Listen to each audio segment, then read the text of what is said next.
Welcome to Sticky, Stories That Stick. Join me, Amelia Forzak, as I sit down with master storytellers to explore what makes some narratives unforgettable. Let's get started.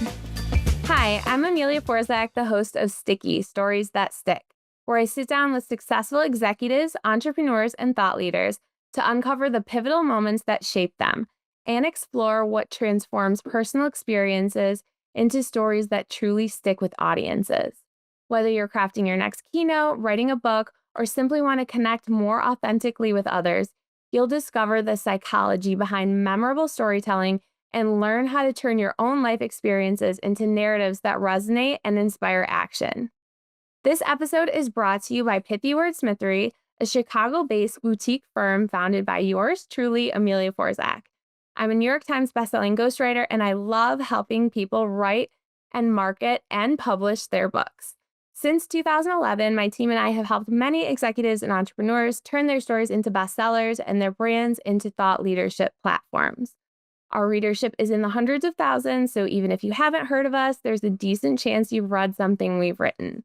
If you've ever thought about writing a book, check us out online at pithywordsmithery.com. Today, I have Megan Gorman with me.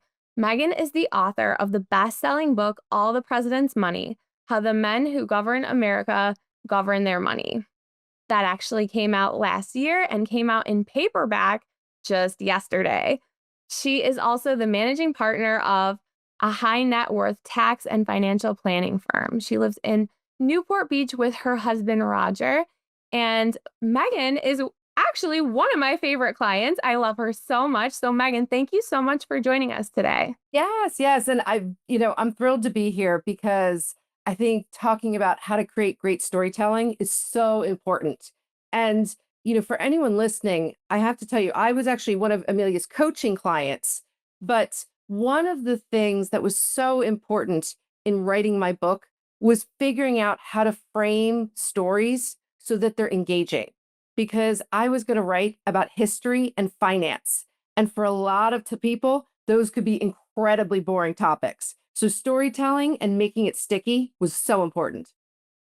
It's funny that she mentions that because I'm not a finance person. I'm not a history person. And so I love working with people who I can learn from. And this was a little bit outside of my wheelhouse when it comes to books. And so Megan came to me with the idea for just talking about the presidents. Clearly, from the very first call, she's passionate about American history and the presidents. And I don't know very much about that. And so just from the beginning, she started telling me a bunch of interesting stories. And I was like, oh, that's cool. That's cool. I don't remember that from history class. But from the very beginning, she shared her passion and really was able to get that through storytelling. So I thought she'd be the perfect guest to talk about, and I don't want to call it boring, but she won me over with the presidential history and the finance. Yeah. It's interesting because I think a lot of us have great ideas for books or for articles, and we don't know how to get there. We don't know how to frame it, right? And I think where I really sort of learned a lot over the course of writing my book was not just how to research a president or a historical figure where you need primary source documentation, but how do you take somebody who we all know historically and humanize them? And as a little backstory, I had been writing the book for 2 years when I got introduced to Amelia because somebody in publishing said, you need some help in framing. And what was really interesting was, and this was the skill I learned over the course in writing the book, is I would write a chapter, right? And Amelia has an outline process, and I would write the chapter according to that. And but before I would write the chapter, we would get together, and she basically would ask me to tell her stories. And one of the things in working with someone who isn't a history person is when you are really into history, you assume everybody has the same background knowledge that you have. So it was really fascinating for me just out of the gate that when I would start to tell her stories about the presidents, she would have to stop me and say, wait a minute, I have no point of reference for what you're talking about. And I think that's really important for anyone who's trying to write or tell really great, sticky stories, whether it's, in a corporate presentation or in a book, is how much do you like rely on the listener or the reader to have the background knowledge? And it's a really, really delicate balance. And Amelia, I think one of the things that we worked on and you really helped me with a lot was finding that balance. Wouldn't you say? Yeah, definitely. And it's tricky because there sometimes these stories had so many details where I was like, I feel like I'm losing the plot. Like there's something juicy in here and it's interesting, but for me to get to the heart of that, I feel like 50% of this needs to come out.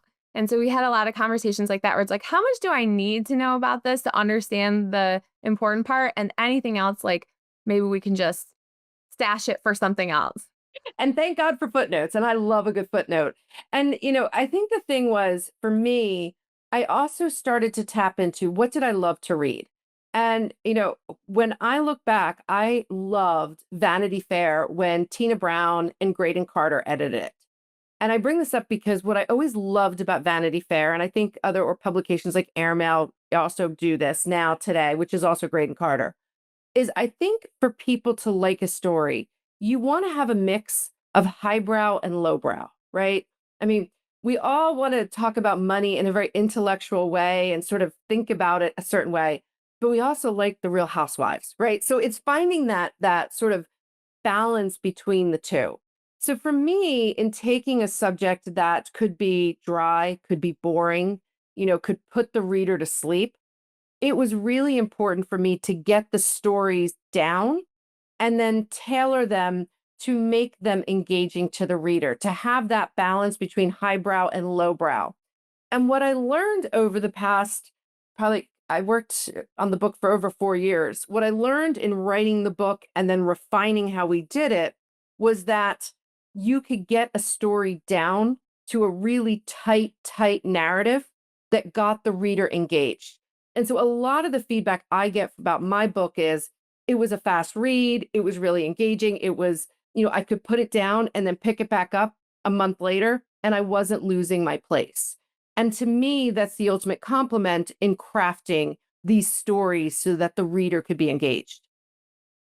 Yeah, it's interesting because the writing process was so long, and I would be willing to bet that you wrote a ton of content that did not make it into the book. Did Oh you my ever God. I wrote two get a books. word count compare on that, like with how much you wrote and then how much was in there? I mean, we definitely ended up with the very best stories. It's tight. It's like a quick read. How much? So the book ended up being like 94,000 words. Mhm. Right. And you have to, for anyone who's listening who's never written a book or has never been involved in publishing, a lot of that factors into the cost of the book, the price of the book. And you're dealing with a marketplace where people don't read anymore. So I believe the initial draft I turned into my editor was 130,000 words. And And I so bet you wrote a ton that was cut before then too, right? I wrote and wrote and wrote. Yes. And you pushed me to edit a lot.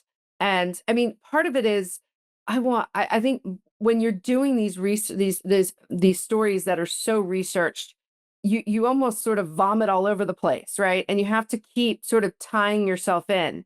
So for me, and just so the listener understands our process, Amelia and I spent a lot of time, we would just talk about the stories and then sort of outline out how I should build the chapter. And then I would go off and write the chapter and send it to her. She'd read it. And then we would have these follow-ups where she had marked up where I needed to either expand or cut, or I was going off on some crazy tangent that nobody cared about. And luckily for me in history, you can often cut stuff and put it in the footnotes. But then when we went through copy editing, even just before I put my proposal out there, we did cut a lot. But what's important for me now is as I contemplate a second book, and even for me as I do speaking events, there were a lot of stories that didn't make it into the book, but I've gotten really fast at being able to make the stories, in your parlance, Amelia, sticky. Really drill down to the key components to get the listener to engage. And so it's been fun for me because one of the things I've gotten to do in promoting my book is go to the presidential libraries and birthplaces. And, when you go to these events, I have 34 different presidents mentioned in the book, but people want to know more, or they want to know about presidents that weren't there, or how did this president deal with certain things? And so I've had to be quick on my feet in learning other stories about these presidents that sort of get the reader, or get the audience engaged. Mm-hmm. The thinking about the stickiness of stories, when Megan would tell me about her research and tell me all the things that she learned, we were sort of hitting on some key themes, which I think when we were doing the table of contents, we were trying to figure that out too. But it's like, what are the things that draw people into a story? Some of it's like mistakes, humbling moments. That's always interesting, especially with presidents where they're sort of celebrated as, for their great leadership. Like, where did they make mistakes? That part's interesting. And so we pulled a lot of juicy bits out of that. I think we focused on challenging relationships, vices, like business deals or business, entrepreneurship gone wrong. And so a lot of those stories were like, what did they try to do that just did not work? And those are the things that you don't usually hear about.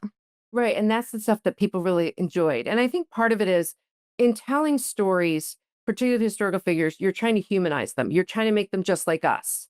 And so for a lot of people, the story that resonates a lot is the story I tell in the book about Thomas Jefferson. And I think part of why it resonates is we put Thomas Jefferson on a pillar, right? I mean, he drafted the Declaration of Independence when he was like, what, 24, 25. He was a brilliant thinker.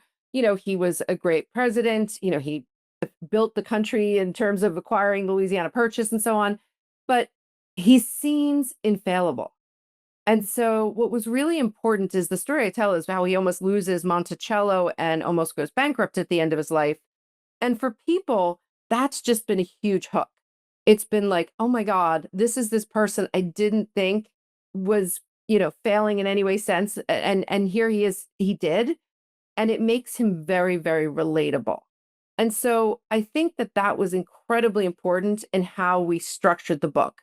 The Yeah. other thing we did, and I think was really, really important in writing the book was when you're talking about, we're talking about the different traits and skills that you required to have or need to have to build wealth in the United States. And then I tell you in each of the chapter stories when presidents do or don't succeed.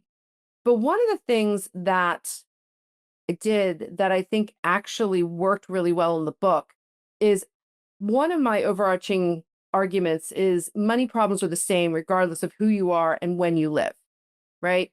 So it would have been very easy to go chronological, right? Starting with George Washington, going all the way up to present day.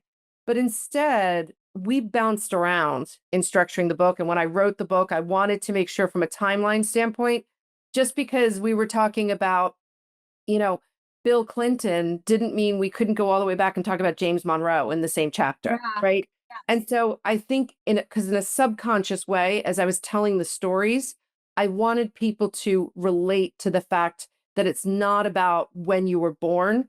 It's all about what is the money struggle that they're trying to get through. Yeah. You're bringing up a great point with the how you tell the story, and chronologically is often not the best. That bores me personally. Like when I'm helping people outline books, it's like you don't really like the beginning is usually boring and like the juicy part comes later.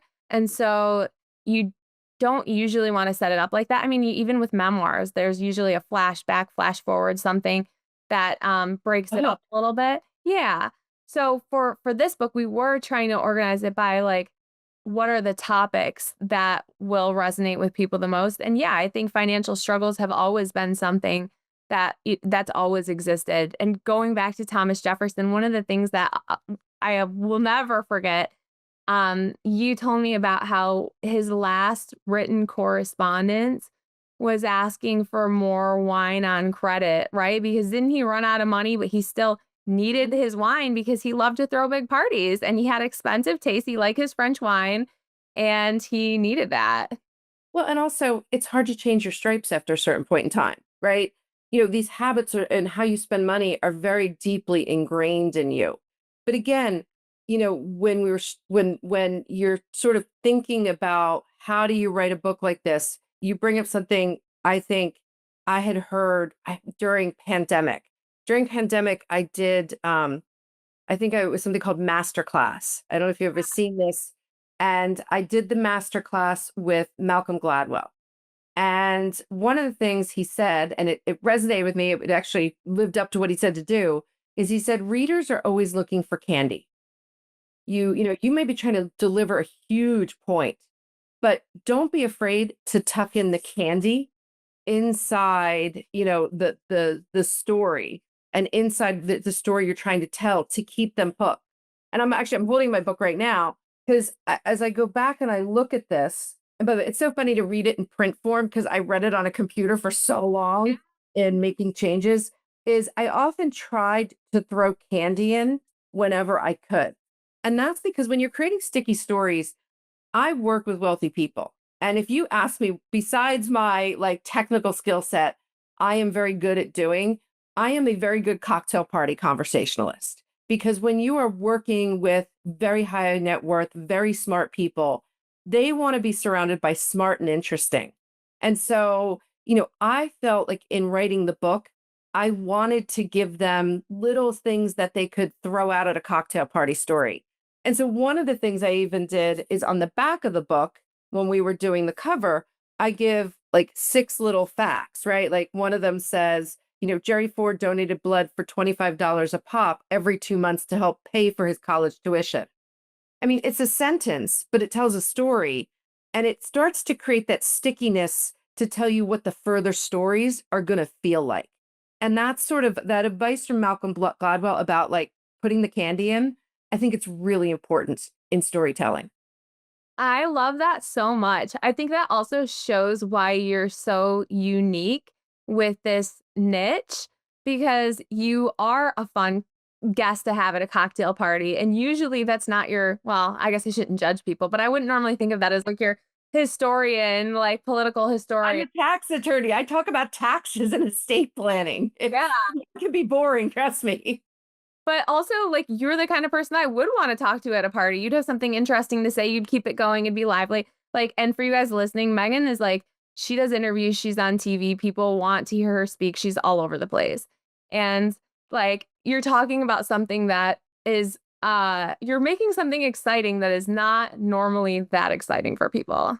Yeah, but I think you can do that with any topic if you have passion and if you think about the story you're telling, right? I mean, you could have the greatest story in the world and you could make it incredibly boring, and so I also think there, when you are writing and trying to write a book or write something for a presentation, practice the storytelling because I also think there's an attention span thing that you have to think about, right? For people listening, they want to get to the reward of the story within a reasonable period of time, right? 60, 90, 120 seconds. They don't want to hear 30 minutes of a story in general. And I think the same thing is true when I'm writing is, at sometimes putting a story in, some of the stories are long. Like in my book, the story of FDR and the polio vaccine and his charitable planning is a long story. But, you pepper it with little bon mots all over the place just to keep the reader engaged. And then I have other stories in there like about Woodrow Wilson and William Howard Taft that I think is like a paragraph, but it's a quick story and it gives you something to take away about them. Yeah. Tell me the orange juice story. That's one of my favorites. The origin story is actually it's a hard story to tell. So when you think about Richard Nixon, we think of him as Tricky Dick, right? Or, Eisenhower's vice president or the Checker speech, right? Or Watergate. But Richard Nixon is an interesting character because he follows a path that a lot of Americans took, or a lot of American presidents took in growing up poor and building wealth. But he had a unique experience in his 20s and 30s that really shaped him. And that is, as an attorney in his hometown of Whittier, California, he gets approached by locals who have this brilliant idea to put a fresh glass of orange juice on every table in America. Now, we're sitting here in 2025, and that doesn't seem like a big deal. But in 1936, 37, this was like cutting edge. It was the AI of its time. And so Nixon gets involved. He helps them legally structure the company. And then he helps them on the friends and family round. And then he decides they invite him to be the president of the company. And a series of events go wrong. I get into the book. One is they were basically freezing the juice, not the concentrate, and they had a boxcar blow up. They were having trouble raising money, like a lot of startups. They didn't raise enough money in the beginning. And then the third thing that sort of undoes them is he sort of doesn't file his Social Security filings correctly for his employees, and he gets sued for that. And so Nixon, the company goes bankrupt, but Nixon refuses to have the bankruptcy debt discharged. He personally takes it on and over 8 years pays it off because he felt this duty to his neighbors and friends in Whittier, California, to not fail them in that manner. And I think the story is so interesting because it tells you a lot that Richard Nixon really does care about how people feel. And, and he also was really close to succeeding financially. And of course, Minute Maid Orange Juice Company succeeds in 1945. We know where they are today. But I think for him, if he had tried to do another business, he might have been incredibly successful because he failed in this first business. But again, tells you such a different side of him, humanizes him in a different way than just thinking about him during Watergate and other instances that we know him as president. Yeah, absolutely. And this presidential book, just to be clear, is not political at all. That No. was something that from the beginning you didn't want to take a side on that. And I think that sort of has had a big effect on like the broad appeal of it is that we're not talking politics here at all. Yeah, I mean, I will tell you, there are times I do speaking events and people are like braced, like I'm going to start coming out and like getting really political. But we all share the presidents, right? If you think about it, when we're kids in school, we learn about the presidents, Washington chopping down the cherry tree, Lincoln. It's a very unifying American thing to hear the stories. And what I find from people in these speaking events is after about 10 minutes, they get excited. They tap into their inner child and it becomes, ooh, tell me about Theodore Roosevelt. Tell me about FDR. Tell me about Ronald Reagan. Like, because the presidents become just like us and they become regular people who are struggling with the same financial issues that we struggle with today. And look, some of them did a great job of navigating it and some of them really struggled. And then some of them conveniently died at the right moment so they could stop struggling with money. So it just, I think what taking away the present day situation, people love the presidency and the stories it takes. And one of the biggest regrets about stories in the book is I did not include the story of Andrew Jackson. And as I have done speaking events, you go through the stories that you tell about the presidents and so on, and you realize there are stories that should have been included because it gives a good framework for other stories. And Mm. I'll tell you why. So the story of Andrew Jackson, as you may or may not know, the first 6 presidents we had were all wealthy, right? And Andrew Jackson comes along number 7, and he is not wealthy. He grows up poor.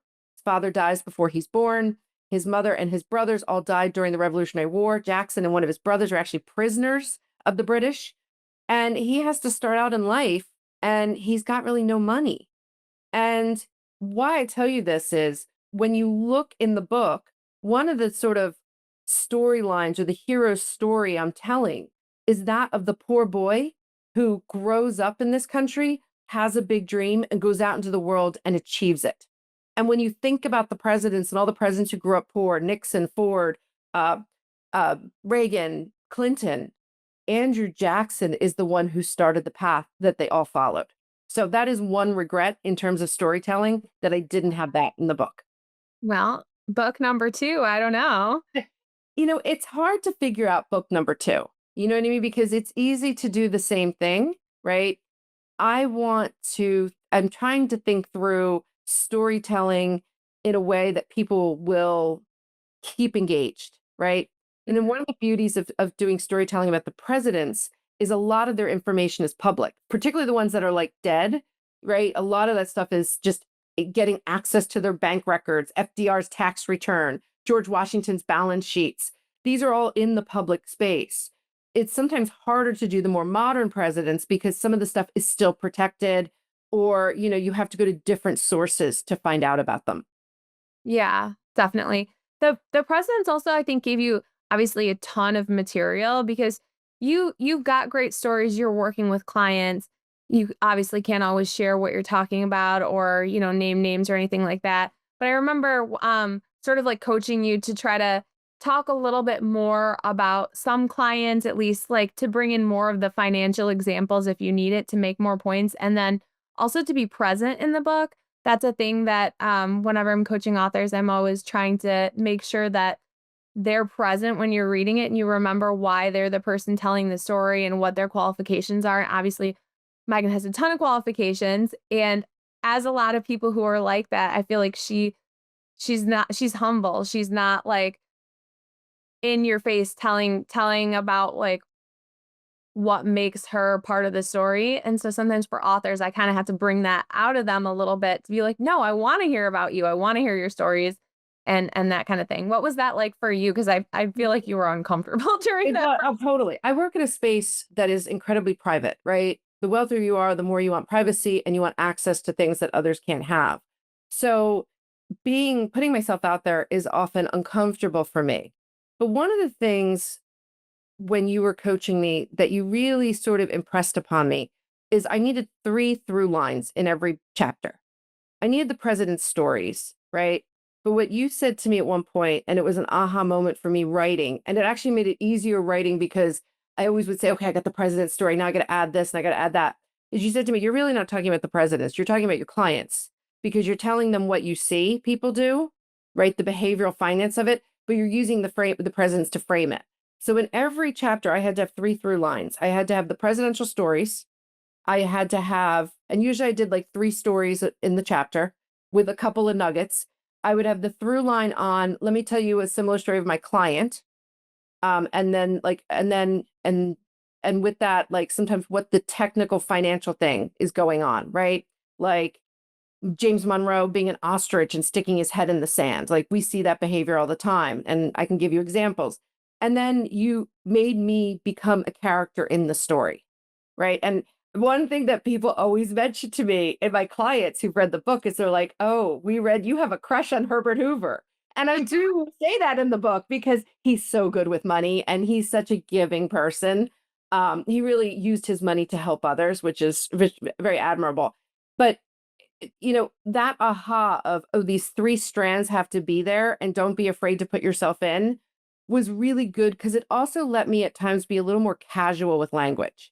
And when you think about history books or finance books, they tend to be very stilted in the writing, right? Like I love, you know, Ron Chernow's books, right? He's brilliant historian, but his books are technically deep. I mean, he is really, really good. And so I wanted to be taken seriously in my book. I wanted to have gravitas, but I wanted to also seem fun and interesting. And so working that through became important because what would happen is I would take a chapter, like the chapter of risk. I'm trying to remember who's in the risk chapter. I know it's Eisenhower, I'm sorry, Teddy Roosevelt, and I'm blanking who the third is. Oh, who is the third? Oh, Bill Clinton, maybe. Um, but, I had those stories. So I would write the stories out and then I'd fill in the gaps with the two other through lines to create that balance. But Yeah. again, getting to that point took so much work. I probably, my husband says to me, he's like, you worked on the book for over 4 years. He's like, you really wrote the book in a year. He's like, you just did so much work in those 3 years running up to it, writing the book that didn't work. I mean, if I showed you my first version, it sounds like a book report. I mean, it was not good. And I know you read it, Amelia, I gave it to you. So the work in learning how to frame, when I think about doing a second book, I think it's going to be a lot easier. And even when I do speaking events, when I was doing speaking events, I do a lot where I just talk about the presidents. I'm able to think about the balance I came in creating the chapters and the stickiness of those stories to help Yeah. with the presentations. It's funny you bring up such a good point because it did read like a book report when we started and it was hard It to. was like Ronald Reagan. I gave you the chapter on like Ronald Reagan and Herbert Hoover. Yeah, and I'm like, how to it's coaching on that's hard too because it'd be like, this is just it's kind of boring. Like it's there, but like how do we make it less boring? And it's like, um, you understand what I mean by that, to be able to pull it out and get the interesting things. But it's hard because you're trying to be professional and thorough and you're trying to give the backstory that people need, but you also want to make it fun. Right. And, it's interesting. So, how I got connected to Amelia, as a side note, is I had been writing for 2 years. I'd been working with the presidential libraries, and I got connected with somebody in publishing, and they read it and they're like, fabulous idea. You need help in framing. And again, like as somebody who'd never written a book before, I'd written articles for Forbes and so on. This idea of framing was once I worked with Amelia and she showed me how to frame and how to think of it the way, it was like, oh, aha. It's like building a house, but not building the construction site, the framing of the house. Once I understood that, it became a lot more straightforward and it allowed me to have fun.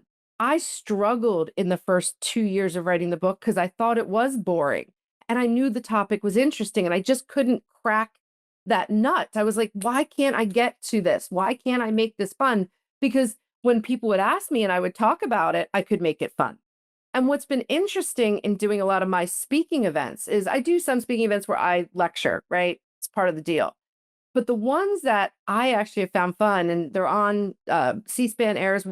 It sometimes it just aired on C-SPAN, and then the Lincoln Library's on YouTube, and FDR's on YouTube. Is I love being interviewed and being asked questions, and because I can hop around and tell you lots of different stories all at once, but pull them together.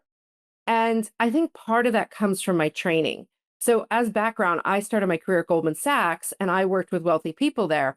But when you are working with very wealthy, very smart people, they are drilling you with questions constantly. And so, what I was able to do in speaking events and so on with the stories is I'm used to answering questions. And by the way, when you work for these big corporations, if you haven't, they do train you how to answer questions. Um, you always hear someone say, well, that's a great question. That's actually being you're trained to think. So, what was interesting for me is doing those events is I could really keep things framed in some of the way the book is, but Yeah. really keep the stories up and engaging and fun and bounce around a lot. Yeah. I think you're bringing up a very good point for all of us when we're thinking about how to tell stories is that certain formats or mediums are just going to be naturally easier. And what you were saying about the questions really resonates with me.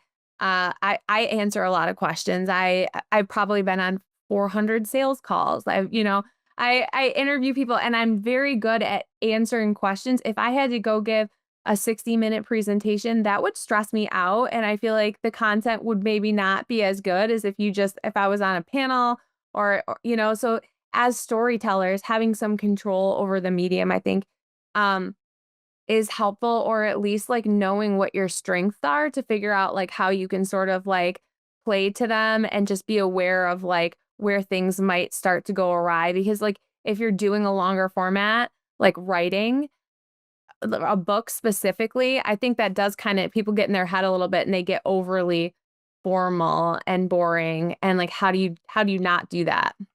Right. And I think the other thing, like, it's funny, if I could go back in time, and granted, I started writing the book in like 2019, and then we went into COVID in 2020. Um, but when I think about the next book I want to write, there is part of me that wants to go speak on it first. Mm. I find speaking on these topics um, actually resonates and helps you tighten up the storyline because people will ask you when you're telling a story, wait, I didn't follow that, or I missed the point there. And it makes you get better at keeping the key details in place. And I've noticed when I've done podcasts, I do speaking events, and I'm telling these stories, I have a pattern now that's because I know the key components to just nail home. I agree with that completely. I've worked with so many authors and some of them are expert speakers. They've taught classes on their content, they've given interviews on it, and the people that have done all that work are easier clients. It's easier to get the content out of them and into the book. If you haven't done that experience yet and you're going right into writing the book, it does kind of feel like you're building the plane as you're flying it because you're trying to figure out how to explain it, and that's a lot of it's not just like a two-way dialogue. And so if you are able to test things live and talk through it in shorter format, it's definitely easier to do it that way And I before. would test it a lot on you. Like, I mean, Yeah. especially you and my book editor. And neither of you are historians. Neither of it's not your genre. I mean, it was funny a couple times with editing the book with the publishing house, they would cut like a story of the big three. And I was like, oh my God, you can't cut the big three. I just need to make the story better. Big three, Washington, Lincoln, FDR. That's who people want to know about typically with the book. Then they go into the other ones like Reagan and all of those guys. But it was really also, and that was important, right? And I learned that is make sure you've got the right stories because when you go to promote a book or you're doing anything, there are certain questions you can already anticipate. And so those stories have to be tight. Mhm. And you have had a ton of success with this book. I mean, Just so everyone knows, this was number 11 on USA Today's bestseller list. yeah, yeah. It did well. Yes, yeah. It's so hard. I can't believe people read it. Like, it, It's so good. well, you know what it is? It's funny because I'll get people who write me on LinkedIn, and I always try to respond to anybody who reaches out to me on the book because, when you writing is a very lonely process. And one of the nice things I had in having Amelia as a book coach is I actually had somebody to talk to. I mean, not that my husband didn't want to hear about the presidents, but he even got tired after a period of time. But writing is such a solitary thing, and you're caught in your head, and you're writing, and you're editing, and you're editing, and you're editing, and then to realize that it's actually like something physical that someone went and bought. It knocks my socks off that people want to buy this. And for me, it sounds like a weird thing, but I'm in an industry where I give advice. So I don't create something tangible, right? I mean, I do a tax return, so I guess that's the tangible, but now we just PDF them. Nobody actually, we used to print them off for people. So for me, there was also something this feeling like I created something tangible that, it's just exciting. It's exciting when people recognize it. And I really have loved I've loved a lot of just the engagement and doing some of the speaking events, particularly at the presidential libraries where you have people who really are into the presidents. It's fun. It's fun and people want to debate it or, do you know about this one or did you know this story? And I've had people come up to me and tell me stories. One of the coolest things is when I talked to the Jerry Ford Library, I got taken to lunch by a group of supporters of the Ford Library and Museum, and a large group of them knew him, knew Jerry, had Jerry stories, were very clear that the things that I had perceived from the documents was quite true about him. And he's a very, Jerry Ford was a very opinionated man, but very ethical. And that showed through in his financial documents. And to actually meet people who knew him personally and they verified that was pretty cool. That's awesome.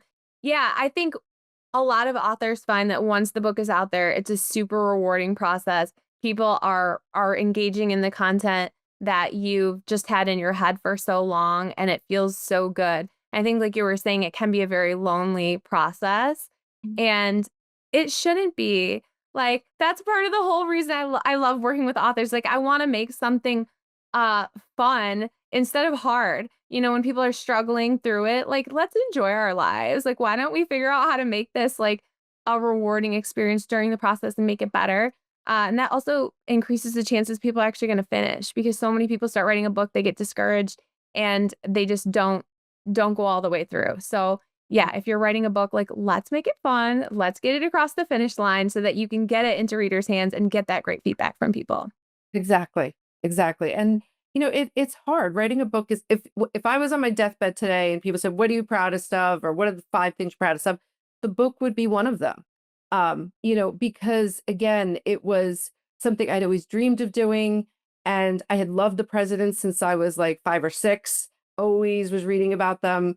And the fact that this is an area of presidential history that really hasn't been studied. I mean, I talked to other historians and they were like, no one's looked at this of that president. No one, and it's just, I will tell you though, the one thing about books is people don't read like they used to.